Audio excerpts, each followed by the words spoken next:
আপনার কাছে যদি 0 টাকা থাকে তবু কি ভালো থাকা সম্ভব? হ্যাঁ, অবশ্যই সম্ভব। তার জন্য পুরো ভিডিওটি আপনাকে দেখতে হবে।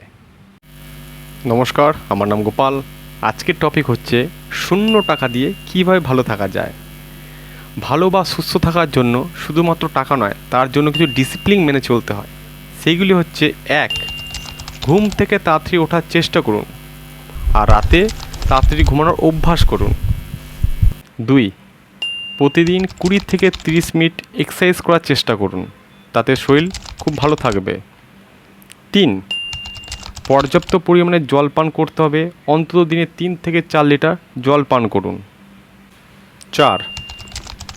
সবসময় ইতিবাচক চিন্তা করুন আর নেতিবাচক চিন্তা থেকে দূরে থাকুন। 5. রোজ অন্তত 7 থেকে 8 ঘন্টা ঘুমানোর অভ্যাস করুন। 6. পরিবার ও প্রিয়জনের সাথে কথা বলুন বা সময় বেশি করে কাটান। 7. মোবাইল বা সোশ্যাল মিডিয়া ব্যবহার কম করুন, স্ক্রিন টাইম কমান। 8. প্রতিদিন কিছু সময় বার করে ধ্যান বা নিঃশ্বাস প্রশ্বাসের ব্যায়াম বা এক্সারসাইজ করুন।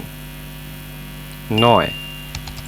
কিছু সময় আপনি লাইফের প্রকৃতির মাঝে কাটানোর চেষ্টা করুন। 10. ভগবানের প্রার্থনা বা নাম জপ, যেটি করলে আপনি 100% সুস্থ থাকবেন, ভালো থাকবেন। এই টিপসগুলি ফলো করুন, ফলাফল আপনি নিজেই বুঝতে পারবেন। মনে রাখবেন একটা কথা, সুখ কিনতে হয় না, সুখ তৈরি করতে হয়। তাই সুস্থ থাকবেন, ভালো থাকবেন বা আমার অবশ্যই খেয়াল রাখবেন। নমস্কার।